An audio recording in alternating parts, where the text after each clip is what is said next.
How much house do you get for 2.5 million baht in provincial Thailand?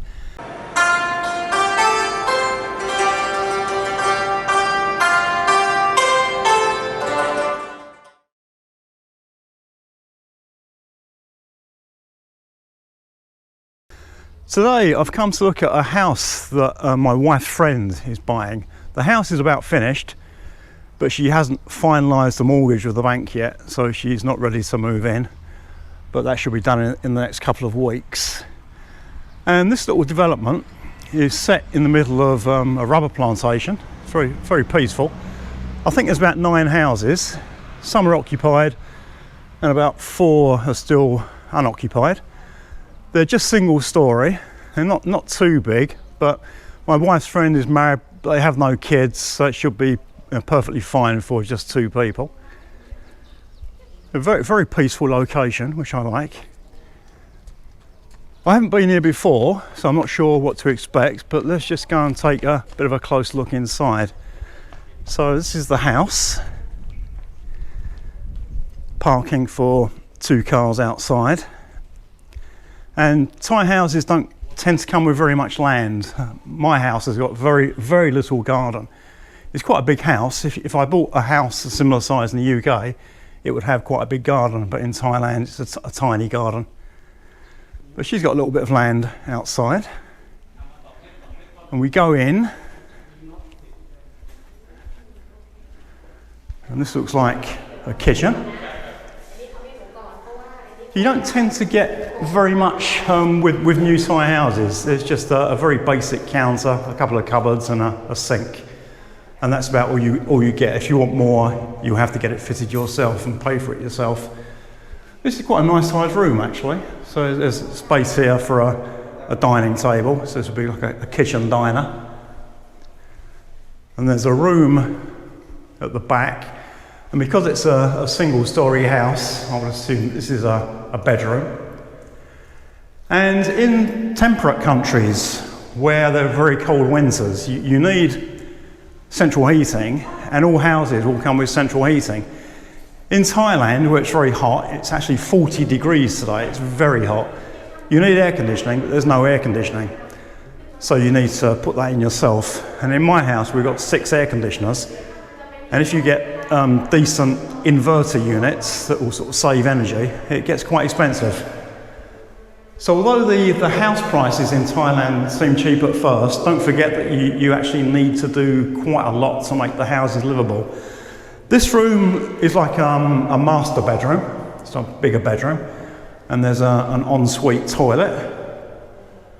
And the fittings are quite nice, it seems to be quite well finished.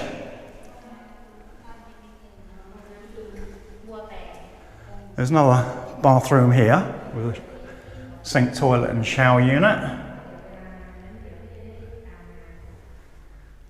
And another bedroom. Because with these 3 rooms, you could turn them into bedrooms or you could turn one into a lounge. It's really up to you and your situation. There's only the 2 of them, so they will only need 1 bedroom. Maybe have 1 guest bedroom and the other room might be a lounge. But yeah, not a bad little place. There's an old adage when buying property that the 3 most important things are location, location and location. And it's just as true in Thailand as it is anywhere else. For example, if you wanted to buy somewhere in central Bangkok, you wouldn't even find somewhere like this. You'd only be looking at condos or high-rise apartments, and that'd be very expensive. So my house, for example, was 6 million, and I'm sure that I could get a similar house in rural Isan for sort of half that price or less. And central Hat Yai is also quite expensive. Hat Yai is a big commercial town. Because there's a lot of work, it draws a lot of people, and when that happens, property prices go up. And so, the centre of Hat Yai now is quite unaffordable for a lot of people. This house is located out near the airport, and prices here are still fairly reasonable, but they're rising very quickly. When I first came to Hat Yai, I used to go out to the airport to fly down to Singapore or up to Bangkok. and there was nothing. It was just a wasteland here, and land was quite cheap. And then about 10 years ago, development started to go crazy, and as more and more houses were built, they got more expensive. So now it's getting quite expensive, so she might have done well to buy now before, you know, the prices do get unaffordable. It must be really peaceful here, being surrounded by rubber plantations. The only thing, I would imagine there's quite a few mosquitoes, so the house doesn't have mosquito screens, but if I was living here, that's something I'd need to put in. And a water tank. The mains water pressure in Thailand is quite low. And when we were in our rented house, we had several problems with low pressure. Sometimes when the pressure was really low, we couldn't turn the taps on upstairs. So we had a tank and a pump fitted, like they've got here. So the mains water goes into the tank, and then it's pumped into the house, so you get a sort of higher pressure than the mains pressure. The location is actually quite nice. It's very near to Hat Yai airport, which is convenient. There's a traditional Thai market just a little way away. There are schools, temples, and when I get a little bit stressed and just need to get away from things, this is the area where I jump on the motorbike and like just I ride out to a big reservoir quite near to here. And it's just so peaceful. There's rice fields and rubber plantations, and I just really like it here. So yeah, so I'm quite impressed. I quite like the house and quite like the location. And I'm planning to do something similar with my house. Not quite in a position to do it at the moment. Maybe when the kids go back to school.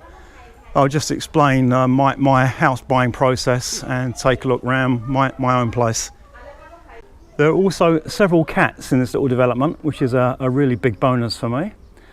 But I hope you enjoyed that tour. If you have any comments or questions or other feedback, please leave them below. And there'll be more videos soon, and thank you for watching.